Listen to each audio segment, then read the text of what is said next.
Minha saudação aos meus colegas de mesa, professor Luiz Fernando, professor Lécio, os quais já têm dialogado a partir de muitos outros Enaréis, né, que é importante a história desse evento.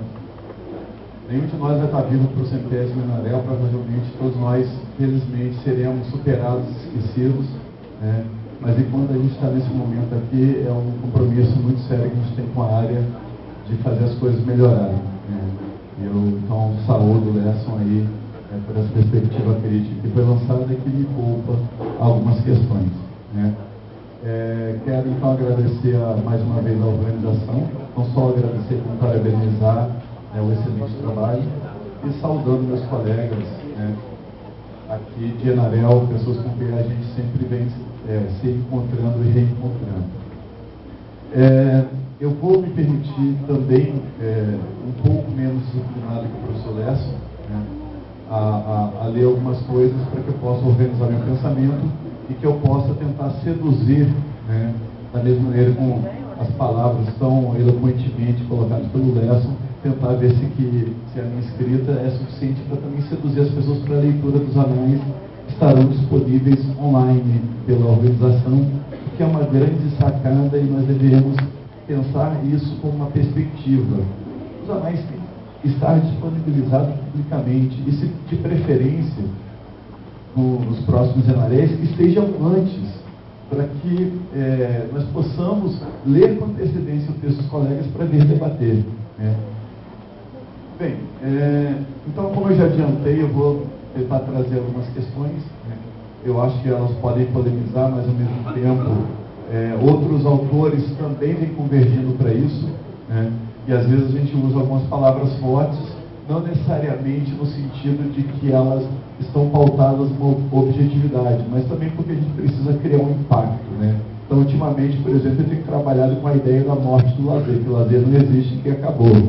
Obviamente, né, isso é uma provocação teórica para entender que talvez o nosso entendimento, a nossa prática e o nosso encaminhamento, né, para o lazer realmente seja muito artificial. E aí eu trouxe aqui para exemplificar, se vocês pegarem os avós de vocês, talvez os pais, isso daqui é um relógio dos bons tempos, né? Duram. Isso daqui, por exemplo, é um relógio prussiano, da época do czar, né, Frederico I. E, aliás, Lesson, na globalização, eu tive a oportunidade de fazer o pós-doutorado ano passado na Europa, e aí, olha só que interessante, a dança do momento na Europa é o tango. O tango tem escola de tango em todos os locais. Eu fui visitar a escola de tango na Inglaterra, eu fui visitar a escola de tango na Itália, e a bebida do verão 2012 europeu foi a caipirinha. E aí eu estava lá com uma garrafa, né, tanto estranho, uma Strauchaldet Basta. Aí estava lá, eu pedi em inglês que traduzisse, era velho barreiro em alemão. Cachaça de beterraba, porque naturalmente eles não produzem cana-de-açúcar. Então, assim, é interessante perceber as contradições da globalização, como ela realmente é um processo de mão dupla, e às vezes a gente vai beber uma caipirinha, né, na beira do... lá em Colônia é o rio Reno, né, porque o Meno é de Franco. Então, o que essas coisas representam para a gente? Primeiro, representam que o lazer, de fato, para ele circular no ritmo de globalização, ele necessita ser objetivado a ponto de se tornar uma mercadoria. E à medida que ele se torna uma mercadoria, né, e não há outra forma possível no nosso sistema atual, então assim, quando a gente diz, por exemplo, capitalismo, eu sei contra o capitalismo, olha, capitalismo é um sistema em que a gente vive, né? Só que assim, por exemplo, eu não sou contra o oxigênio, porque eu preciso de oxigênio para beber, eu também preciso do capitalismo para sobreviver. Mas, por exemplo, eu sou anarquista, por princípio, né? Então assim, ser anarquista não quer dizer que anarquismo é a zona. É que eu acho que o desenvolvimento humano vai chegar a tal ponto que a gente vai prescindir da necessidade de Estado. de um poder maior dizendo para a gente como que a gente tem que ser. Né? Então, por exemplo, olha só, mesmo que nos obrigassem a estar vestido de branco aqui, e aí só por obrigação, cada um traria o seu branco, porque o homo não lava o branco igual para todo mundo. Né? Então, olha só, são 3 camisas brancas, mas poxa, uma é a camisa do sul, outra do nordeste, outra do sudeste, são 3 regiões aqui, e cada qual se expressando da sua maneira com a sua camisa branca. Né? Não tem globalização que resista à ação política da gente. Né? E mesmo de camisa branca a gente pode se afirmar. Né? Então, assim, quando a gente pensa no capitalismo, uma coisa essencial para o desenvolvimento do lazer é o controle do tempo, mas o controle universalizado, como no belíssimo ensaio do professor, né, Edward Thompson, né, ele vai colocar, a partir do momento em que cada um de nós possui desse, o processo de industrialização é possível. E é só a partir do processo de industrialização que nós podemos, então, objetivar que tem tempo para trabalhar e tem tempo para não trabalhar. E por isso que, por exemplo, aquela expressão que a mãe da gente faz, menino, brincadeira tem hora, só pode ser moderna expressão. Né? Não pode ser uma sabedoria medieval, da antiguidade clássica. Né?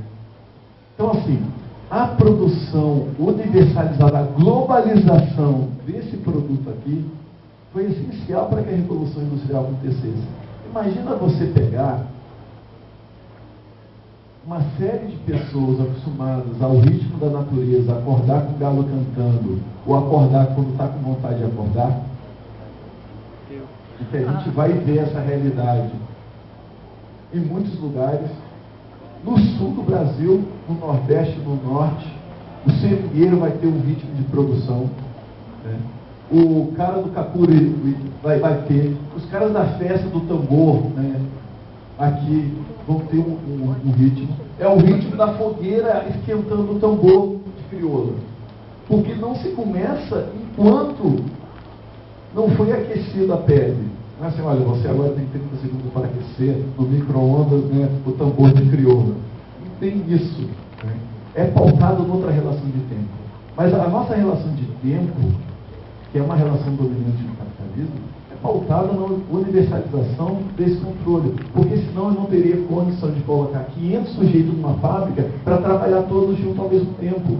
Um ia chegar às 6 da manhã, outro ia chegar às 6h30, outro ia chegar às 7. Não há racionalização possível para se colocar. Imagina o professor Uvinha, né, falando, olha, então a aula vai ser no terceiro canto do galo, ao nascer do sol, né? Não dá. Né? Então nós precisamos disso aqui como uma grande invenção tecnológica de essa pré-globalização. Né? E aí eu gosto muito de trabalhar com o Renato Ortiz com a ideia de mundialização da cultura para entender o seguinte: a globalização é um fenômeno pautado então na necessidade do capitalismo, como Marx e Engels, no Manifesto Comunista, que completou 150 anos recentemente, vai colocar, para o sistema sobreviver, ele tem que se manifestar em qualquer lugar do planeta, por meio do desenvolvimento da tecnologia e da racionalização do trabalho. Agora, por que eu estou citando Marx, né, sendo que muitas pessoas ou enterraram Marx, ou disseram que isso é apenas um folclore, né? Porque é o seguinte, eu quero matar todos os marxistas, eu odeio marxistas. Eu quero o fim dos marxistas. Igual o Eric Roberts qualquer. Agora, para acabar com o marxista, tem que acabar primeiro com o sistema que os marxistas estão criticando. Né? Eu sonho com um mundo, que eu vou, né, sei lá, meus bisnetos vão olhar e falar, esse daqui é o Capital do Karl Marx, essa obra está superada. Porque o capitalismo foi superado, então o que ele está criticando não existe mais, então não precisa mais dessa. Agora, enquanto a gente estiver num sistema, né, em que um recreador, né, tem que trabalhar 12 horas por dia para ganhar R$50, não é isso? Entendeu? As pessoas aí formadas na área. Né? Enquanto pagando bem, né? Enquanto um sujeito chegar para você e falar o seguinte, olha, minha lanchonete precisa vender muito, então faça uma recreação aquática às 11 da manhã, com as crianças debaixo do sol, porque a água tem um reflexo fisiológico que aumenta, né, o apetite. Aí, como eu vou servir o almoço, meio-dia e meio, as crianças não vão se aguentar e vão tudo comprar na cantina e eu vou faturar e te dou 10% do faturamento disso aí. Enquanto houver esse tipo de ética, enquanto houver esse tipo de sistema, nós precisamos, veja, fazer a crítica ao capitalismo, mesmo que seja dele que nós vivemos, mesmo que seja o sistema que funciona no momento. Porque nós precisamos realmente mudar. E aí, eu quero convocar os recreadores, porque o recreador fala assim, os teóricos do lazer falam mal do mercado. Então, assim, de fato, há uma reificação, às vezes, dos teóricos que eles não entendem que o mercado é o plano das relações. De certa maneira, já que eu estou no capitalismo, eu estou me vendendo agora aqui também.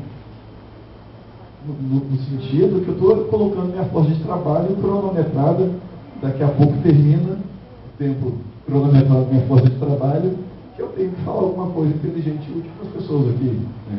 Eu vou tentar, deixa eu me seguir aqui. Então, assim, por isso que eu estou trabalhando com um sociólogo chamado Simmel, com 2 M's. Né? E o Simmel vai dizer o seguinte: a cultura, no plano cultural, a gente pensa em a cultura como um quadro, uma pintura. Vamos passar aqui, ó. Vocês estão olhando ali, o Gilberto Pimentel, né, as camisas de pai de santo, falando ali. Beleza. Está aqui. A cultura não cabe no quadro. Por quê? Porque toda a sociedade pega a sua cultura e põe o que vem ali para ornar o quadro são as molduras. A nossa sociedade cria molduras. Estamos dizendo assim, ó, homem que é homem não cruza a perna, né? Mulher que é mulher tem que trabalhar em casa. Né? Naturalmente que a sociedade coloca determinadas regras.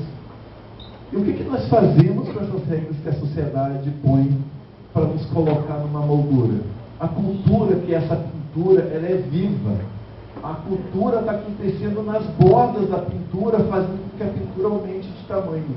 De repente, quando a gente vê, a cultura passa a moldura, ela ultrapassa as bordas. E aí, todo movimento de qualquer sociedade é tentar fazer com que, imediatamente, então, as molduras são feitas para nos aprisionar. No sentido de que, né, menina usa saia, homem encosta no chão, né? Lazer é só no tempo de não trabalho. Então existe lazer, e lazer é aquilo que você vai fazer para você se divertir e ser feliz. Trabalho você tem que cumprir a obrigação e seguir o relógio. Né? Ou seja, isso que eu estou querendo colocar, o lazer, de certa maneira, é uma tentativa de emoldurar as práticas sociais.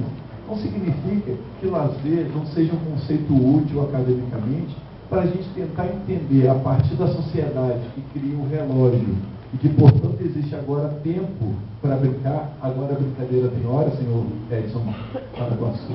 Né? Então, brincadeira tem hora, comporte-se. Né? Por quê? Porque agora estamos no tempo de trabalho e agora há pouco estávamos no tempo do lazer do luto. Para haver isso, naturalmente que nós precisamos desenvolver um objeto, uma categoria que justamente vai tentar fazer um cercadinho das práticas culturais. Então, lazer é um conceito útil?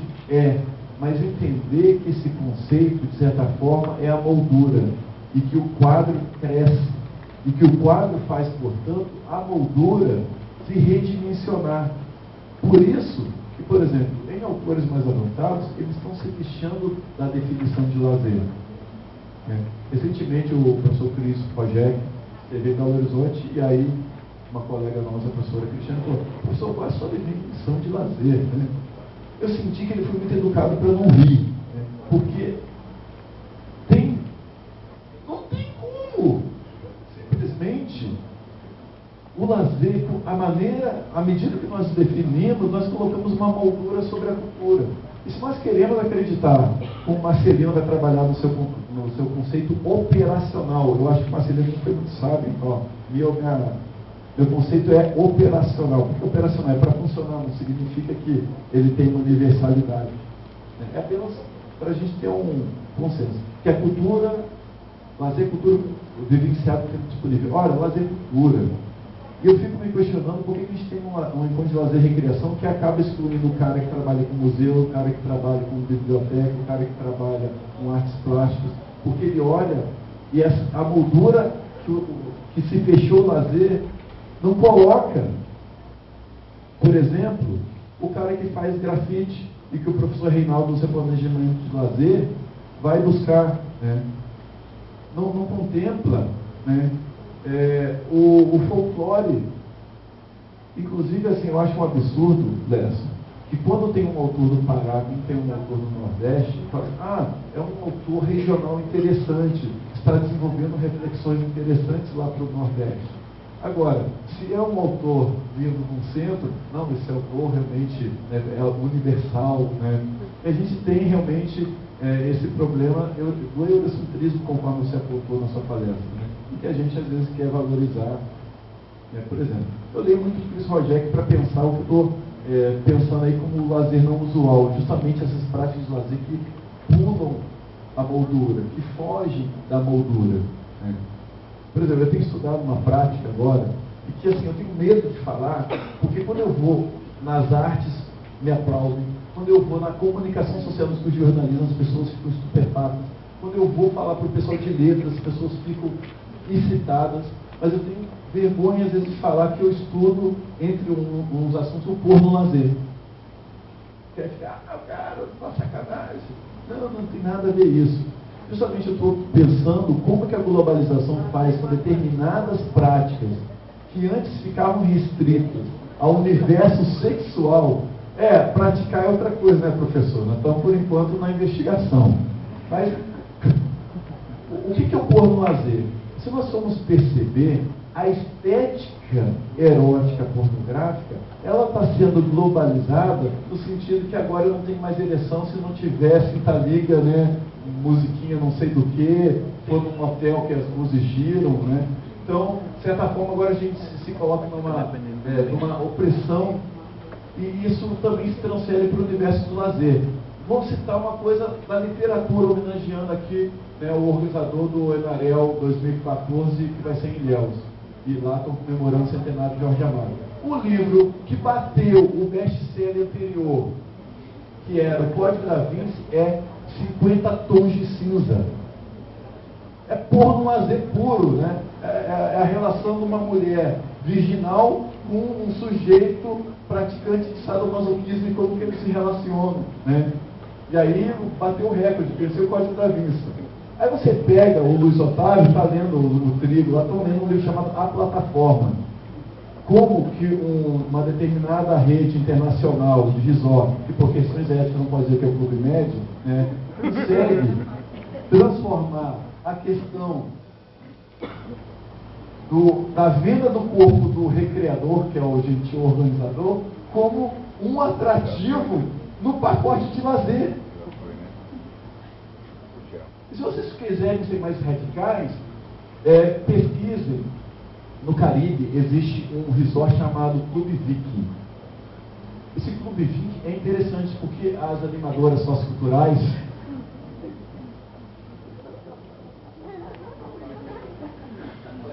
tem curso!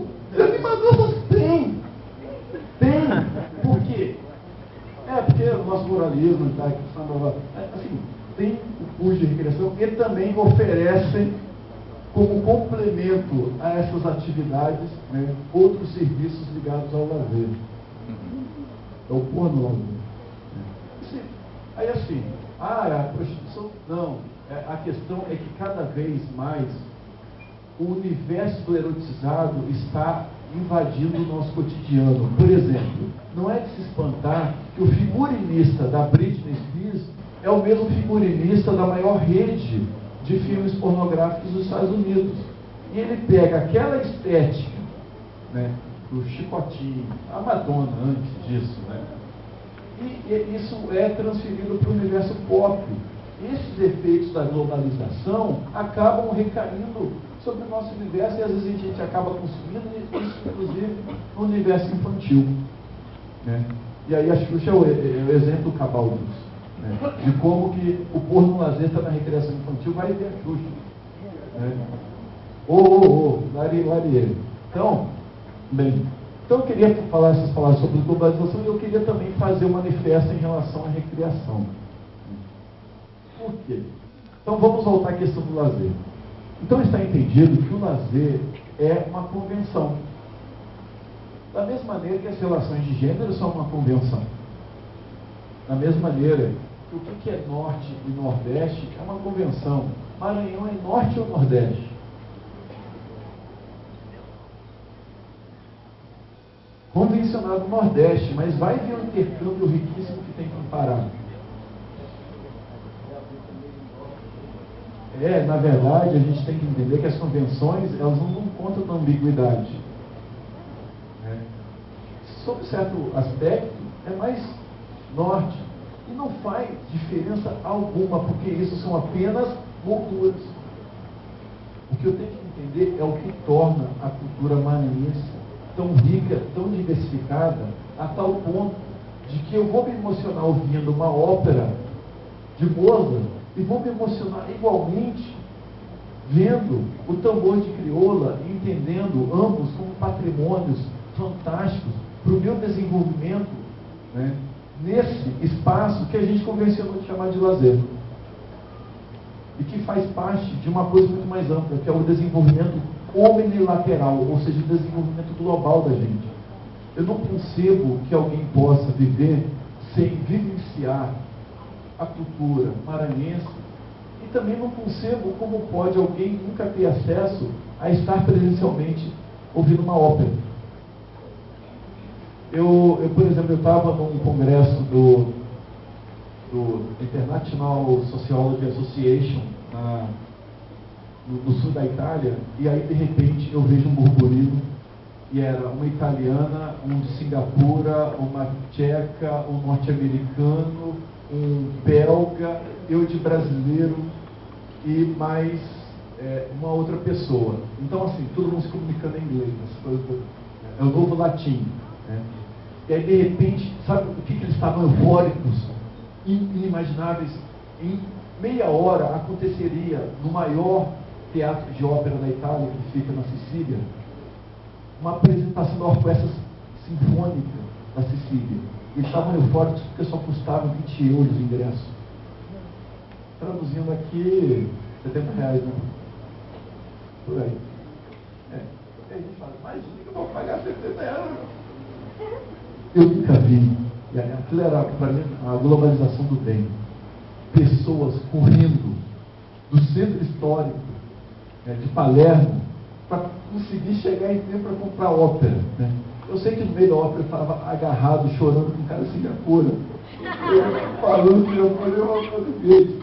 Eu falei, gente, eu quero agora que esse cara para o Brasil, eu quero ele estar abraçado, chorando também, torcendo para o meu time de futebol.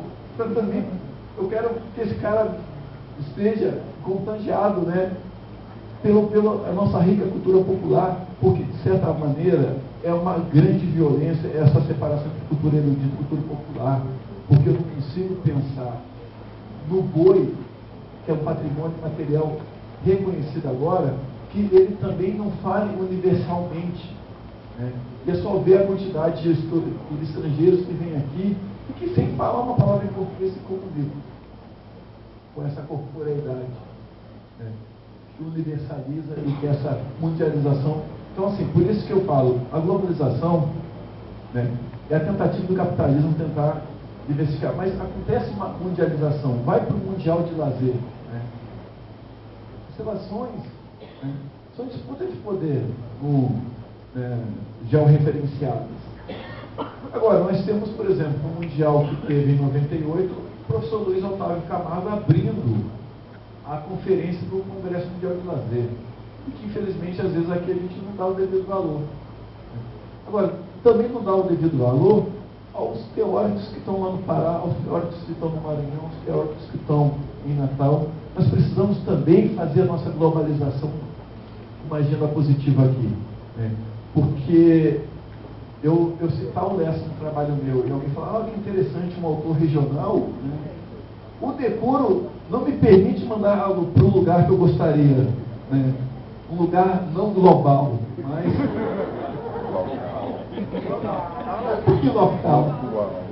Porque esse preconceito acadêmico regionalista, isso favorece, inclusive, quem teoricamente está colocado no centro, né? O que eu quero colocar é que nós precisamos ler as teses dos colegas. Eu li muito, por exemplo, a tese de doutorado da Cristiane, li muito a dissertação de mestrado do Luciano Marcassi, li muito a tese de doutorado da professora Teresa França. Fantástica, né? Aqui no Recife. Então, com as reflexões desses colegas, é claro que nós estamos no Congresso de Lazer, o lazer não vai morrer, mas nós precisamos criar um mal-estar no lazer, naquelas perspectivas engessadas de lazer.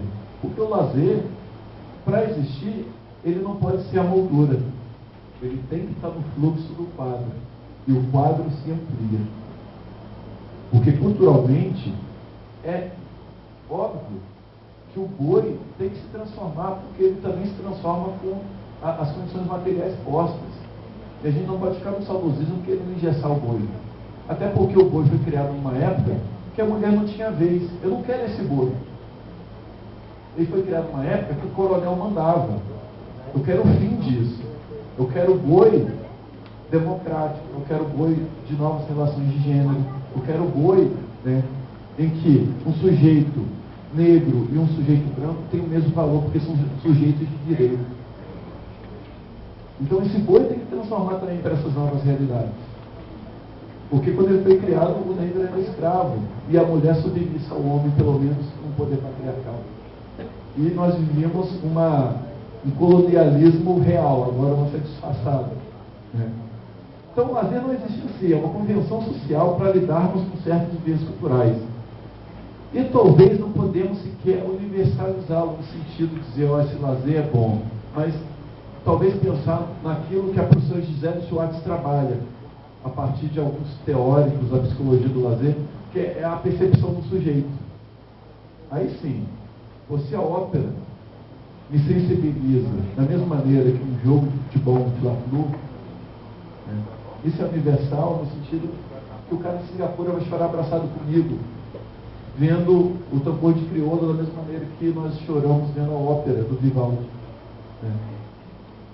E da mesma maneira que eu vou me emocionar indo ao Pará, né, dançando aquelas danças fantásticas, né? Da mesma maneira que eu vou conhecer o grupo do professor Edmur que estudou hip hop em São Paulo. Isso tem valor universal à medida que ele abole qualquer fronteira e permite que as pessoas se comuniquem, cada qual do seu branco, ou cada qual do seu quadrado, e acabar com o quadrado. Porque é isso que a gente não pode ter em termos de concepção de lazer. E cada um fica no seu quadrado, porque senão a gente faz um encontro de lazer e as pessoas não entendem que todo mundo que trabalha no plano cultural devia estar aqui. Porque a moldura que foi criada para o lazer é uma cultura excludente. Para quem quer entrar no quadro e para quem quer avançar o quadro. Né? Nesse sentido, né, é claro que o lazer é uma categoria normativa colocada a partir do tempo regulamentar na sociedade europeia. Nós podemos agora reinventar, ressignificar isso. Né? Bem, agora é claro que também a gente tem que olhar a moralidade da nossa sociedade. Eu vou dar um exemplo. Eu vou falar uma frase, não sei se eu quero que vocês completem para mim. Pode ser, menino? Atenção. Cai balão, cai balão. Aí, viu? Esse é a pluralidade, porque cada região completa com o seu sotaque e com o seu jeito. Um é cai balão aqui na minha mão. O outro é cai balão na rua, né? Na rua do Sapão. O que é interessante? Hoje soltar balão, professor Reinaldo, é crime. É enquadrado como crime, vai para a cadeia. Ou seja, veja que interessante. Eu e o professor Reinaldo, que somos mais ou menos da mesma época, muito jovens, quando nós éramos crianças, tinha que ser criança mais tempo que a gente, né? Tem uma frase de Fernando Sabino que é lapidar. Né? Fernando Sabino dizia: quando eu era criança, todo mundo perguntava o que eu queria ser quando crescesse. Agora que eu cresci, se me perguntasse, eu diria: eu quero ser criança. Né? Então, nós que somos crianças há mais tempo,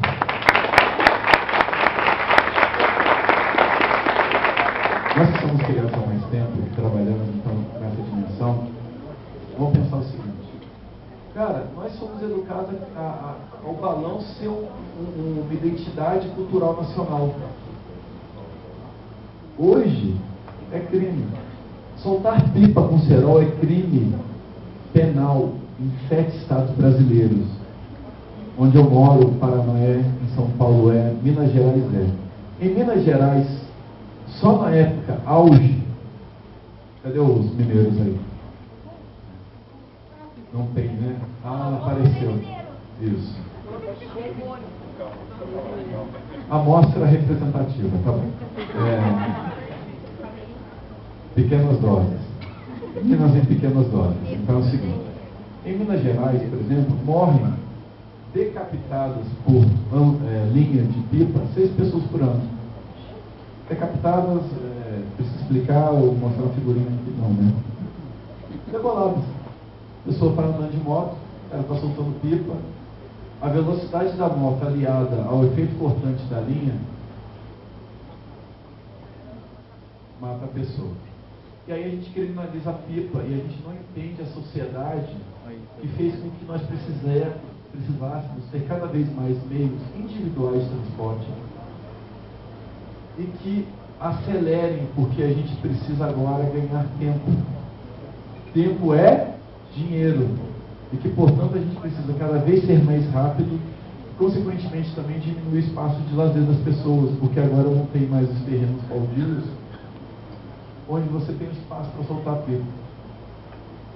E aí a gente olha o sujeito que solta pipa com cerol, entendendo que na sociedade capitalista a gente ensina ele a vencer o outro, custe o que custar, mesmo que seja pondo cerol para derrubar a pipa do outro.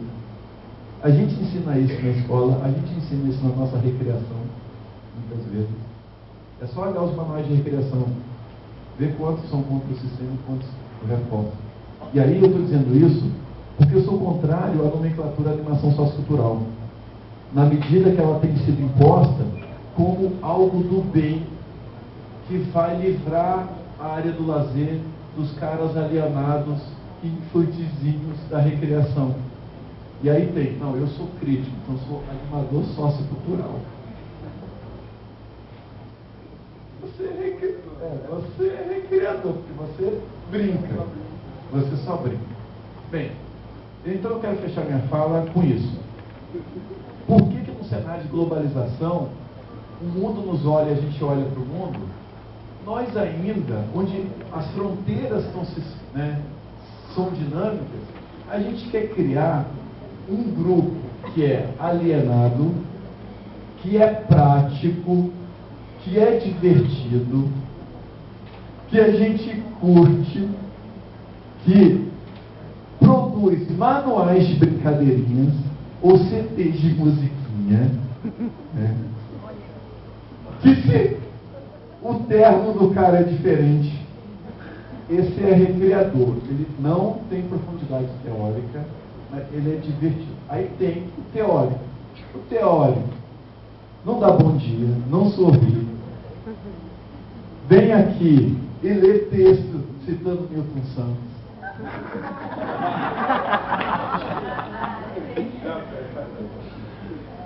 Eu estou brincando, justamente. Vocês conseguem imaginar o professor Edson da Costa Vitor apenas como um cara prático e o professor Lesson apenas como um cara teórico? Vocês não conhecem a prática do professor Lesson trabalhando com políticas públicas, tentando mudar a concepção de lazer nos municípios, treinando equipes do projeto Segundo Tempo, para que o projeto Segundo Tempo não seja algo antilúdico, mas pelo contrário, o lúdico esteja nesse programa social, que as pessoas tenham acesso universalizado a todos os interesses culturais do lazer. Vocês não conseguem perceber que quando um professor Edson da Costa Vitor ou Edinho Paraguaçu chega e fala assim, quem está faltando para completar? Levanta quem está faltando. A teoria que por trás disso está colocada. Para começar, é neurolinguística pura, né, professora Gisele? Porque eu poderia falar assim, quem está sobrando? Só que quem está sobrando está excluído. Você está sobrando. Você está faltando. É a mesma coisa, a diferença A mensagem que eu estou colocando, você é importante, cara. Você está sozinho, está faltando para completar aqui. Agora, se eu disser que você está sobrando, você é resto. Então, assim, se a gente entende, olha na prática dos profissionais, toda a fundamentação teórica que faz com que a prática deles se transforme em praxis, né? É por isso que no Nered de 98, eu que quis ir para a área do lazer. É engraçado, eu quis ir para a área do lazer, não porque eu conheci os teóricos do lazer, é porque eu conheci Vinícius Cavalari e Edim Paraguaçu. Poxa, o que eles fazem é demais, eu quero ser igual. Pelo menos estar junto com esses caras um dia eles falam assim, pô, Juliano, quando o cara desse falar meu nome, eu vou estar realizado. Quero ser colega desses caras. E aí depois eu fui para a pesquisa, porque eu não consegui entender prática separada de teoria. E é isso que a gente precisa abolir agora. A gente não pode entender que o alienado é o recreador, e quem faz teoria é do lazer, e quem faz a prática é da recreação. Estou convocando toda a área para a gente tentar observar os pontos em comum e também os pontos divergentes entre esse enquadramento chamado lazer e essa prática pedagógica chamada recreação. Recreação que surge da passagem do século XVII ao século XVIII na França, quando no processo industrial francês eles precisam fazer alguma coisa com as crianças e criam, o nome é esse mesmo, depósitos infantis, trazido do francês é esse nome, onde ficam as crianças. Eles percebem que as crianças não começam a se matar, que elas entram em depressão, que se cometem suicídio, eles já precisam fazer alguma coisa. E aí eles vão olhar para a educação da elite francesa, que aprende a bela educação por meio de música, fala, vamos pegar e musicar coisas para esse povo aqui ficar civilizado. A recreação surge como um processo civilizatório contra as massas populares para que elas se tornem sociáveis, né? Para que eles parem de acender fogueira no meio da rua, para que eles parem de fumar maconha por aí, queimando o filme da cidade, eles parem de ficar andando de dread, todo sujo, de chinelão. Vamos dar recreação para urbanizar, para civilizar essas pessoas, que são diferentes, vamos padronizá-los, fazer iguais. Por isso que eu tenho medo da globalização. A globalização não é um malvado, é a gente que incorpora. Por exemplo, aí eu sou gestor do turismo aqui do Maranhão e quero fazer com que todas as experiências maranhenses sejam padronizadas. Por isso que eu achei interessante que a pessoa falou, eu odeio o reggae, sou maranhense, eu odeio o reggae, o cara anda com a camisa. Porque justamente a tentativa de impor o reggae como única alternativa de identidade do maranhense é a pior globalização, porque é a globalização do teu companheiro que está te impondo. Porque pelo menos aqui em Poça de Fora a gente consegue se juntar quando a gente não quer. E quando a gente quer, a gente refaz a nossa maneira, né? Então, para finalizar, né, o que eu quero colocar é que nós precisamos ter um conceito de praxis. E as pessoas que militam na recreação precisam fazer o esforço de também dialogar com os teóricos para que nós tenhamos uma teoria da recreação. Porque quando ela surge no século XVII e XVIII, ela surge fundamentada em Jean-Jacques Rousseau. Ela surge fundamentada nos moralistas ingleses. Ela surge fundamentada no Jansen, o pai da educação física alemã, que vai falar, as pessoas precisam de parques ao ar livre para se exercitar. Aí o cara inventa balanço, gangorra, trepa-trepa, né? Isso como forma das pessoas se exercitarem brincando. E aí o movimento norte-americano, muito globalizante, pega a influência inglesa, que é baseada em jogos. Pensa, por exemplo, Vinícius Cavalari, muita escola inglesa de recreação. Aí pega a influência francesa, que é muito baseada nas brincadeiras cantadas. Edim Paraguaçu é um representante classe da escola francesa de recreação. Esse cara está embasado em Jean-Jacques Rousseau, só que só precisa agora entender qual é a fundamentação que orienta. Então, por isso que eu briguei com esse cara em 2008, porque a teoria dele devia embasar todos nós. Porque foi enxergando a prática desse cara que eu enxerguei uma teoria para a recreação. E por isso que eu nunca abandonei a recreação, mesmo autores lá no lazer, dizendo que a recreação tinha morrido, que não existia, que nós éramos animadores socioculturais, ou versus animadores sociais bonzinhos versus os recreadores que não tem teoria, e ganha 50 por dia. Passou rico. Não faz nada mesmo, né? Ganha 50. Então, a minha convocação final é que, se realmente nós estamos trabalhando no plano da cultura, pesquisadores do lazer também precisam mostrar sua prática, né? E outra coisa para finalizar, nós que trabalhamos no plano cultural não podemos prescindir da relação com outros diálogos. Eu sofro quando alguém pega uma pesquisa do professor José Schwartz e fala: isso é psicologizante. Como se nós não fôssemos seres individuais que tivéssemos psique, que muitas das nossas ações pudessem ser compreendidas e melhoradas por meio da psicologia. Aí eu olho o colega que estuda a biologia do lazer e falo: você é reducionista porque você é biologizante. Como se um recreador não precisasse parar a cada tanto tempo para dar água, porque senão a pessoa entra em desidratação, não haja lúdico que aguente alguém passando mal desidratado, né? Então nós precisamos conciliar também o plano material com as diversas ciências que fundamentam o lazer, para sair dessa opressão do lazer apenas como uma disciplina sociológica. Ela é uma disciplina multidisciplinar, para a qual contribuem diferentes profissionais. Então está meu convite para, nesse Enarel do Maranhão e para o próximo em BH, nós rompermos, né, as dicotomias lazer e recreação, lazer como teoria, recreação como prática, globalização como malvado, cultura popular como bonzinho, né? Acabar, então, com essa dicotomia significa nós, que somos do plano cultural, quebrarmos essas bordas que nos aprisionam e que nos deixam, né, tão separados e tão distantes. Vamos unificar. Obrigado.